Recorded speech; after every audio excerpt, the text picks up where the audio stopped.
শুভ সকাল দর্শক। দেশ বিদেশের যে যেখান থেকে দৈনিক পত্রিকার খবরাখবর নিয়ে এশিয়ান টেলিভিশনের নিয়মিত আয়োজন এশিয়ান সংবাদ বিশ্লেষণ দেখছেন, সকলকে স্বাগত জানাচ্ছি আমি কাউসার আহমেদ। দর্শক, এই পদ্ধতি দিয়ে দেশের প্রধান পত্রিকার শীর্ষ শিরোনামগুলো পড়ে থাকে এবং এগুলোর পর্যালোচনা করে থাকে এবং একই সাথে সমসাময়িক যে কোনো বিষয় নিয়ে কথা বলবার জন্য একজন অতিথি ভার্চুয়ালি আমাদের সাথে যুক্ত থাকেন। আজকে একজন অতিথি আমাদের সাথে যুক্ত হওয়ার কথা রয়েছে। আমাদের সাথে যুক্ত হওয়ার সাথে সাথে আপনাদেরকে যুক্ত করে দিব সেসব বিষয় নিয়ে কথা বলবার জন্য। এর আগে আমরা চলে যাচ্ছি মূল আয়োজনে। আমার হাতে এখন সবগুলো পত্রিকা এসে পৌঁছায়নি। আমার হাতে এই মুহূর্তে রয়েছে সময়ের আলো পত্রিকা, সেটির সংবাদ শিরোনাম আপনাদেরকে জানাচ্ছি। বাকি পত্রিকাগুলো হাতে আসার সাথে সাথে সেগুলোর সংবাদ শিরোনাম আপনাদেরকে জানিয়ে দেবো। দর্শক, সময়ের আলো যেটিকে সংবাদ শিরোনাম করছে একবারে যুগোপযোগী একটি সংবাদ এবং যেটি আসলে সবার মাথা ব্যথার কারণ। এখন ঘোলাটে রাজনীতি, প্রকাশ্যে আসছে আড়ালের চাপা বিরোধ, রাজনৈতিক পরিস্থিতি জটিল থেকে জটিলতর হচ্ছে, নিজেদের মধ্যে সমঝোতা না হলে সংকট দূর করা যাবে না। অধ্যাপক ডক্টর দিলরা চৌধুরী। সংস্কার, নির্বাচন, রাজনৈতিক দল গঠন প্রসঙ্গে মুখোমুখি বিএনপি ও বৈষম্য বিরোধী ছাত্রনেতারা। ফ্যাসিস্ট মুক্ত নতুন বাংলাদেশ ফের রাজনৈতিক বিভাজনের মুখে। নির্বাচন আয়োজনে প্রয়োজনীয় কাগজগুলো সরকারের অগ্রাধিকারে রাখা উচিত। দর্শক, আমরা দেখলাম যে ছাত্র জনতার গণ অভ্যুত্থানের মাধ্যমে অন্তর্বর্তী সরকারের গঠনের পর থেকেই রাজনীতিতে সবচেয়ে বেশি আলোচিত যে ইস্যু সেটি হলো যে আগে সংস্কার নাকি নির্বাচন। এই বিষয়টি নিয়ে কিন্তু এই যে বিগত যে কয়েক মাস অন্তর্বর্তীকালীন সরকার দায়িত্ব নিল, সেই দায়িত্ব নেওয়ার পর থেকেই কিন্তু এই বিষয়টি সবচেয়ে বেশি আলোচিত হচ্ছে। সেটি হচ্ছে যে সংস্কার আগে হবে না নির্বাচন পরে হবে। আমরা দেখছি যে বিভিন্ন সময়ে এই বিষয়গুলো নিয়ে উপদেষ্টাদের মধ্য থেকে কথা বলতে শোনা গেছে।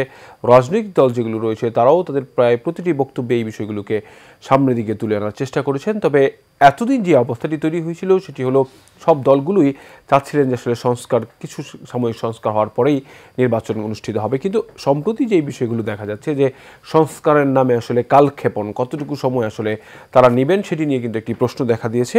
সেই প্রশ্নের মধ্যেই আসলে দর্শক দেখা যাচ্ছে যে গত কয়েকদিন আগেই বিএনপি মহাসচিব মির্জা ফখরুল ইসলাম আলমগীর বিবিসিতে দেওয়া এক বিবৃতিতে তার যে একটি উত্তরে উঠে এসেছে আসলে সরকার নিরপেক্ষতা নিয়ে তিনি প্রশ্ন তুলেছেন বেশ কিছু কারণে। ফলে সেটি নিয়ে কিন্তু আমরা দেখছি যে ছাত্র জনতার গণ অভ্যুত্থানের সাথে যারা জড়িত ছিলেন, বিশেষ করে বৈষম্য বিরোধী ছাত্র নেতারা যারা উপদেষ্টার দায়িত্বে রয়েছেন, তারা কিন্তু কথা বলেছেন নাহিদ, আসিফ, এবং একই সাথে আমরা দেখছি যে বৈষম্য বিরোধী ছাত্র আন্দোলনের আরেক নেতা হাসনাত আব্দুল্লাহ, তিনিও কিন্তু এই বিষয়টি নিয়ে কথা বলেছেন। ফলে এই যে পরিস্থিতি তৈরি হয়েছে সেটি কিন্তু আমরা দেখছি যে অনেক দিন থেকেই কিন্তু আসলে দুপক্ষই সমীহ করে চলছিলেন সবাইকে, যেহেতু একটি সরকার গঠিত হয়েছে এবং এই সরকারের হাত ধরেই নির্বাচন হওয়ার কথা রয়েছে। কিন্তু যখনই একটি গুঞ্জন শোনা যাচ্ছে যে আসলে বৈশ্যবিরোধী ছাত্রনেতাদের পক্ষ থেকে এবং উপদেষ্টার মধ্য থেকে দল গঠনের চেষ্টা করা হচ্ছে, তখন থেকেই কিন্তু বিএনপির একটি মাথা ব্যথার কারণ হয়ে দাঁড়িয়েছে যে আসলে এই অবস্থায় দায়িত্বে থেকে আসলে নির্বাচন করা কতটুকু যুক্তিযুক্ত হবে সেটি কিন্তু নিয়ে প্রশ্ন উঠেছে। ফলে গতকালকে কিন্তু আমরা দেখেছি যে আরাফাত রহমান কোকোর 10ম মৃত্যুবার্ষিকী উপলক্ষে তার কবরে ফুল দিয়ে শ্রদ্ধা জানানোর পর কিন্তু দলের সিনিয়র যুগ্ম মহাসচিব রুহুল কবির রিজভী তিনি কিন্তু বিষয়টি স্পষ্ট করে বলেছেন যে আসলে এটি কি শেখ হাসিনার প্রতিচ্ছবি কিনা, যে অবস্থা তৈরি হয়েছে যে আসলে শেখ হাসিনা যেটি বলছিলেন, উনি বিষয়টি উল্লেখ করেছেন যে শেখ হাসিনা আগে বলছে উন্নয়ন পরে গণতন্ত্র, এই বিষয়টি কিন্তু প্রাধান্য দিয়েছিলেন। আগে উন্নয়ন পরে নির্বাচন। সেখানে বর্তমান সরকার কিন্তু যারা দায়িত্বে রয়েছেন অন্তর্বর্তীকালীন সরকার, তারা কিন্তু বলছেন আগে সংস্কার পরে নির্বাচন। গতকালকেও আমরা দেখেছি যে এখানে একটি সংবাদও প্রকাশ করা হয়েছে, আমরা সেই সংবাদটিও পড়ছি, এরপরেই সেটি কথা বলা যুক্তিযুক্ত হয়। আমরা দেখছি যে বিশ্ব অর্থনৈতিক ফোরামের বার্ষিক সভার সাইডলাইনে প্রধান উপদেষ্টা মোহাম্মদ ইউনূস বৃহস্পতিবার সুইজারল্যান্ডের দাভোসে কংগ্রেস সেন্টারে ক্লাউড শো পরিচালিত সংলাপে অংশ নেন। দাভোসে প্রধান উপদেষ্টা সংস্কার ছোট পরিসর না, দীর্ঘমেয়াদী সিদ্ধান্ত জনগণের। সেখানেও কিন্তু একটি বিষয় স্পষ্টই দেখা যায় যে আসলে দীর্ঘমেয়াদী সংস্কার যদি করতে হয় তাহলে কিন্তু নির্বাচনও পিছিয়ে যাবে। অন্যদিকে আমরা বেশ কয়েকটি রাজনৈতিক দলের পক্ষ থেকে দেখেছি যে আসলে তারা এই বছরের মধ্যেই 2025-এর মধ্যেই নির্বাচন করতে চান। আমরা দেখেছিলাম যে এই বিষয়টি কিন্তু প্রধান উপদেষ্টার মুখ থেকে একবার বলা হয়েছিল যে আসলে 2025-এর মধ্যে অথবা 26-এর মাঝামাঝির মধ্যে কিন্তু নির্বাচন করা হবে, এবং তার প্রেস সেক্রেটারি যিনি রয়েছেন শফিউল আলম, তিনিও কিন্তু বিষয়টি স্পষ্ট করেছেন। ফলে এই যে তাদের মুখ থেকে বের হওয়া এই শব্দটিকে নিয়েই কিন্তু এখন যারা অন্য রাজনৈতিক দল রয়েছে তারা কিন্তু সেভাবে প্রেশার ক্রিয়েট করছেন যাতে বছরের মধ্যে নির্বাচন হয়। যদি নির্বাচন বিলম্বিত হয় তারা কিন্তু বেশ কিছু কি হতে পারে দেশের মধ্যে কি বিশৃঙ্খলা তৈরি হতে পারে সেই বিষয়গুলো কিন্তু তারা উল্লেখ করেছেন।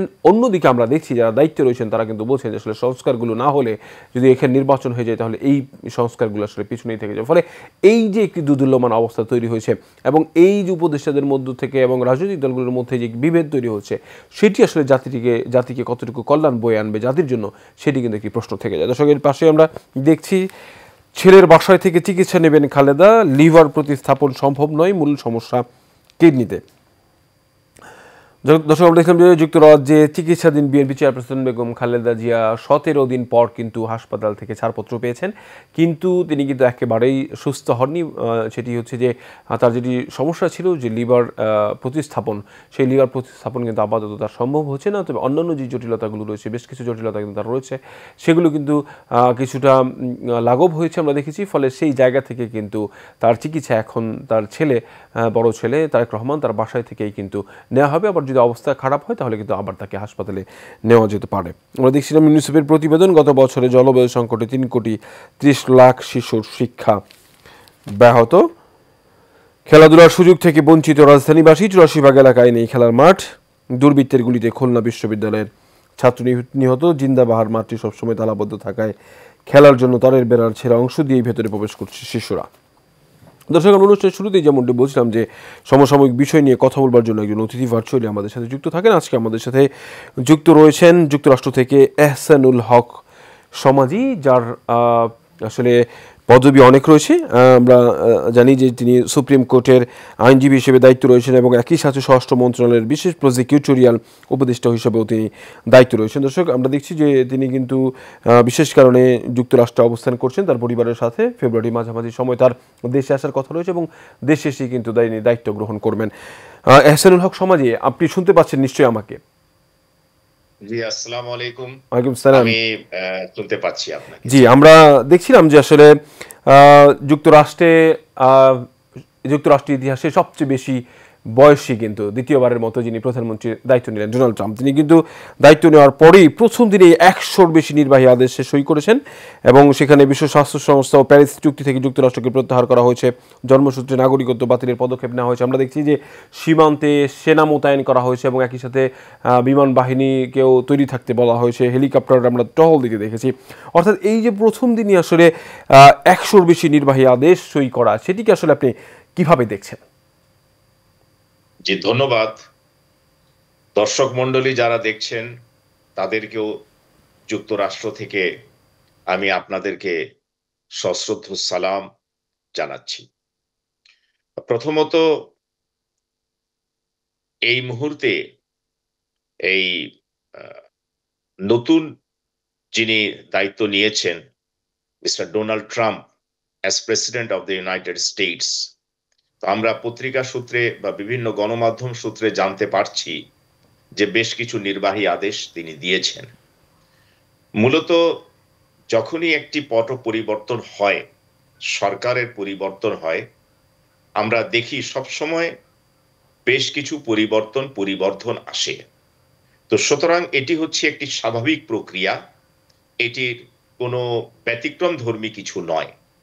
তবে যেহেতু এখানে বিচার বিভাগ সম্পূর্ণ স্বাধীন, সুতরাং এমন কোনো নির্বাহী আদেশে যদি কোনো পক্ষ অ্যাগ্রিভড হন, সে অ্যাগ্রিভড হওয়ার কারণে কোনো নির্বাহী আদেশের সংশ্লিষ্টে তিনি আদালতে যেতে পারেন।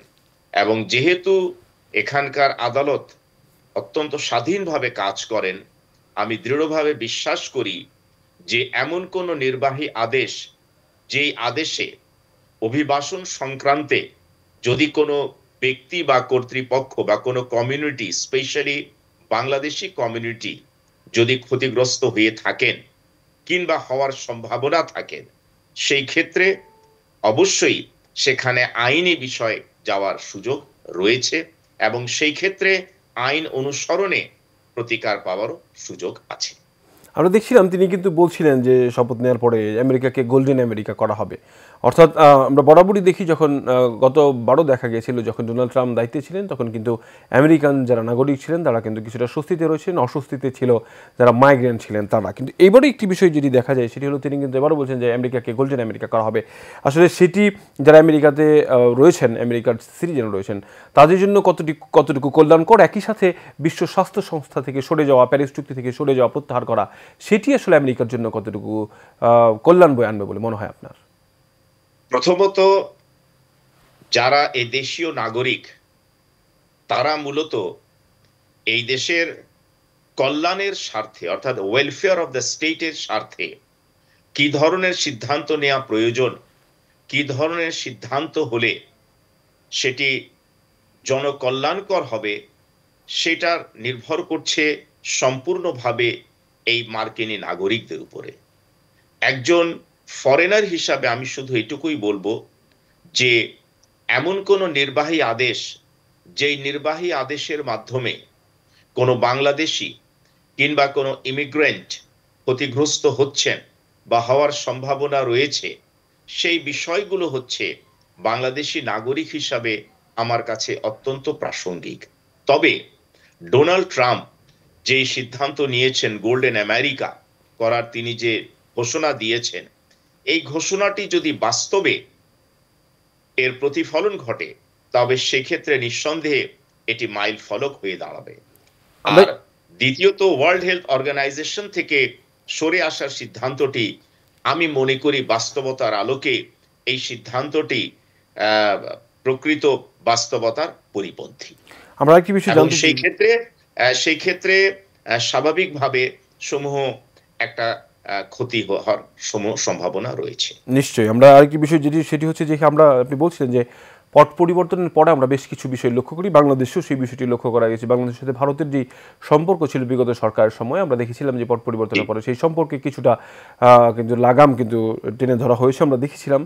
এখন বাংলাদেশের সাথে বিগত সময়ে বাংলাদেশের সাথে আমেরিকার যে সম্পর্ক ছিল, এখন নতুন দায়িত্বে যিনি রয়েছেন, এরপর আসলে বাংলাদেশের সাথে যে আগেকার যে সম্পর্ক, সেই সম্পর্কে টানাপোড়েন হবে কিনা, কি মনে হয় আপনার? আমি মনে করি বর্তমান অন্তর্বর্তী সরকারের সাথে ইউনাইটেড স্টেটস অফ আমেরিকার সাথে যে সুসম্পর্কের ক্ষেত্রে কোনো প্রভাব পড়বে বলে আমি মনে করি না, এবং এই সুসম্পর্কটি অক্ষুণ্ণ থাকবে, এটি বাধাগ্রস্ত হবে না। যারা বলছেন বা যারা এর বিপক্ষের বিভিন্ন মন্তব্য করছেন, আমি মনে করি সেটি প্রকৃত সত্যের পরিপন্থী। আমরা জানি যে আপনি বাংলাদেশের স্বরাষ্ট্র মন্ত্রণালয়ের একটি বিশেষ দায়িত্ব রয়েছেন, তো আমরা অধীর আগ্রহে আপনার জন্য অপেক্ষা করছি। আমরা একেবারে ছোট করে জানতে চাই আসলে কবে থেকে আপনি আসলে এই দায়িত্বভার বুঝে নিচ্ছেন? ধন্যবাদ। প্রথমত, মিনিস্ট্রি অফ হোমের স্পেশাল প্রসিকিউটরিয়াল অ্যাডভাইজার হিসাবে আমাকে দায়িত্ব অর্পণ করার জন্য প্রথমেই আমি মাননীয় প্রধান উপদেষ্টা, এরপরে মাননীয় আইন উপদেষ্টা, মাননীয় স্বরাষ্ট্র উপদেষ্টা সহ সংশ্লিষ্ট সকল ব্যক্তি এবং কর্তৃপক্ষকে ধন্যবাদ জানাই এবং সংশ্লিষ্ট সকলের সহযোগিতা কামনা করছি। মূলত এটি একটি নতুন পদ। এই পদে আমি ইনশাআল্লাহ মধ্য ফেব্রুয়ারিতে, অর্থাৎ ইউনাইটেড স্টেটস থেকে যখন আমি ফিরে যাব, তখন আমি ইনশাআল্লাহ এই পদে যোগ দিব বলে আমি আশা রাখছি। জি, আপনাকে অসংখ্য ধন্যবাদ আমাদের সাথে যোগদানের উদ্দেশ্যটাই হচ্ছে যাতে করে প্রসিকিউশন কোনোভাবে ক্ষতিগ্রস্ত না হয় এবং সবকিছু যেন ইন অ্যাকর্ডেন্স উইথ ল হয়, সেই বিষয়টি নিশ্চিত করার জন্য আমার সীমিত জ্ঞানের আমি প্রয়োগ করব ইনশাআল্লাহ। জি, আমরা দোয়া এবং শুভেচ্ছা কামনা। আমরাও সেই আশাই থাকবো। আপনাকে অসংখ্য ধন্যবাদ আমাদের সাথে যুক্ত হওয়ার জন্য। দর্শক, আমাদের সাথে ভার্চুয়ালি যুক্ত ছিলেন যুক্তরাষ্ট্র থেকে এহসানুল হক সমাজি, যিনি সুপ্রিম কোর্টের আইনজীবী হিসেবে দায়িত্ব পালন করছেন এবং একই সাথে স্বরাষ্ট্র মন্ত্রণালয়ের বিশেষ প্রসিকিউটরিয়াল উপদেষ্টা হিসেবেও তিনি দায়িত্ব রয়েছেন। কথা হচ্ছিল যুক্তরাষ্ট্রের সমসাময়িক বিষয় নিয়ে, বাংলাদেশের সাথে সম্পর্কের বিষয় নিয়েও কথা হচ্ছিল তার সাথে। দর্শক, স্বৈরাচার বিরোধী ঐক্যে ছন্দ পতন, ঐক্য ধরে রাখতে চান প্রধান উপদেষ্টা। ঐক্যে চির ধরলে ফ্যাসিবাদীদের রাজনীতিতে আবার সক্রিয় হওয়ার পথ তৈরি হতে পারে মত বিশ্লেষকদের। ক্লাউসকে ডক্টর ইউনূস নির্ভয়ে ভোটদান নিশ্চিত করা হবে, প্রকল্পের অর্থ লোপাট করছেন সিডিএ কর্তারা। ওয়ান-11 পরিণতির শিকার সবচেয়ে বেশি বিএনপি, আব্বাস। জলবায়ু সংকটে ব্যাহত দেশের 3 কোটি শিশুর শিক্ষা। আসিফ নজরুলের স্ট্যাটাস, পাগলের প্রলাপের মতো গুজব ছড়াচ্ছে। বাংলাদেশ সীমান্তে অপস অ্যালার্ট মহড়া বিএসএফের, বাংলাদেশিকে ফেরত আনল বিজিবি। ঢাকা বেজিং নিয়ে সতর্ক ভারত যুক্তরাষ্ট্র, জুলাই আন্দোলনে আহত আরও 7 জন সিঙ্গাপুরে।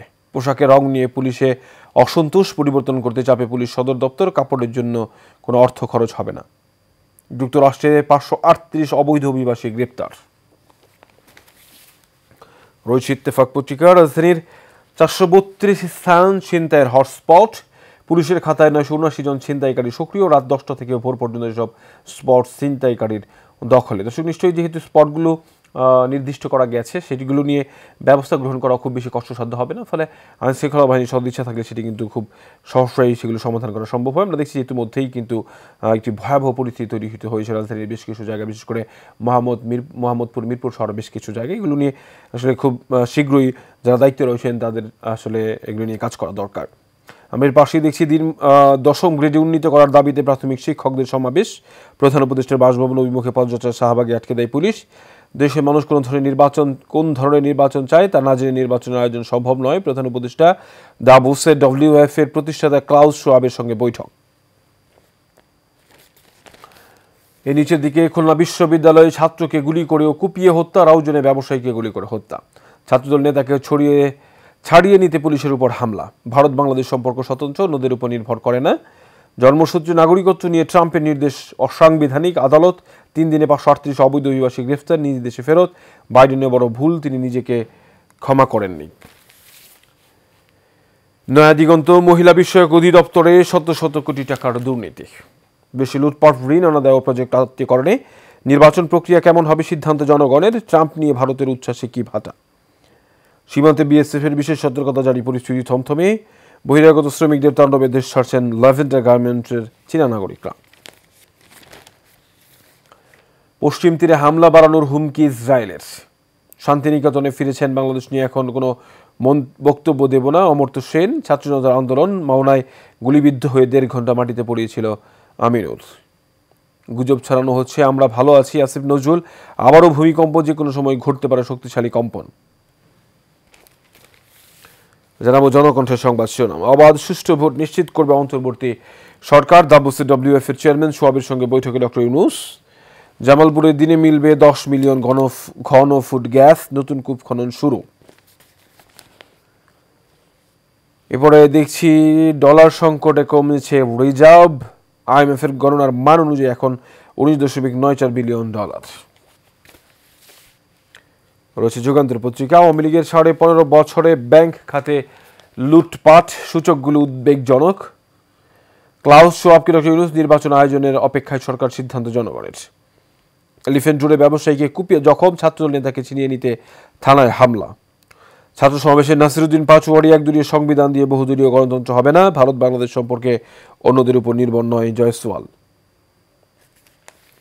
অপ্রয়োজনীয় সংস্কার প্রস্তাব, ঘোষণাপত্র নতুন দল, 3 ইস্যুতে সন্দেহ বাড়ছে বিএনপিতে। রয়েছে বাংলাদেশ প্রতিদিন। বেড়েছে নানা অপরাধ, অসহায় পুলিশ। আইন শৃঙ্খলা নিয়ে অস্বস্তি, ভালো নেই মানুষ। জামিনে মুক্তি পেয়ে শীর্ষ সন্ত্রাসীরা তৎপর, প্রকাশ্যে হচ্ছে চুরি, ডাকাতি, ছিনতাই, বেপরোয়া কিশোর গ্যাং, সামাজিক বিশৃঙ্খলা চরমে। ট্রমাটাইজ পুলিশকে ঢেলে সাজানো হচ্ছে DMP commissioner. Doctor Mohammad Yunus, দ্রুত নির্বাচন চাইলে কম সংস্কার। শঙ্কায় রড সিমেন্ট শিল্প, মাথায় হাত ব্যবসায়ীদের। ভরা মৌসুমেও মিলছে না সারা, চাহিদা উৎপাদন নিম্নমুখী। চট্টগ্রামে ব্যবসায়ী খুন, হাজারীবাগে গুলি করে 50 ভরি স্বর্ণ লুট। রাজশাহীতে অপহরণ, আতঙ্ক। এক কাতার আসছে ইসলামী দলগুলো, নির্বাচনে ইসলামের পক্ষে শক্তিগুলো এক হচ্ছে, চরমোনাই পীর।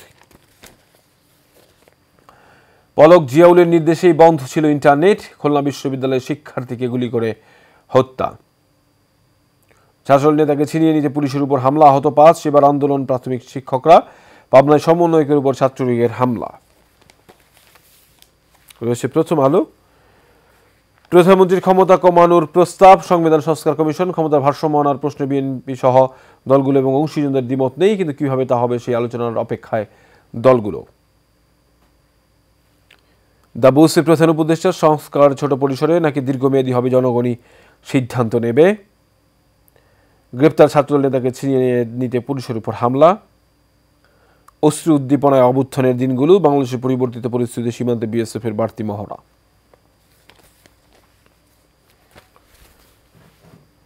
শক ইংলিশ পত্রিকা Daily Star, World Bank funded project government set to repurpose 670 million loans.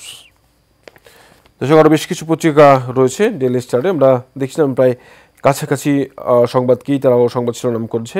এর মধ্য দিয়ে আমাদের একেবারে শেষ মুহূর্তে চলে এসেছে দৈনিক পত্রিকার খবরাখবর নিয়মিত আয়োজন সংবাদ ছিল। আজকে যে বিষয়গুলো দেখলাম সেটি হচ্ছে যে নির্বাচন নিয়েই আসলে কথা হয়েছে। ডক্টর মোহাম্মদ ইউনূস, তিনি এখন সুইজারল্যান্ডে রয়েছেন, সাইডলাইন বৈঠকে তিনি কিন্তু বলেছেন যে আসলে সংস্কার জনগণ চায় এবং দীর্ঘমেয়াদী সংস্কার শেষে আসলে নির্বাচন হবে। ফলে বোঝা যাচ্ছে যে আসলে নির্বাচন আরও বেশি বিলম্বিত হচ্ছে। দর্শক, একেবারে শেষ মুহূর্তে চলে এসেছি দৈনিক পত্রিকার খবরাখবর নিয়েছেন টেলিভিশন নিয়মিত আয়োজন নিয়েছেন সংবাদ বিশ্লেষণ অনুষ্ঠান। আগামীকালকে দেখা হবে একই জায়গায় একই অনুষ্ঠানে। ততক্ষণ পর্যন্ত ভালো থাকবেন, সুস্থ থাকবেন। ধন্যবাদ সবাইকে।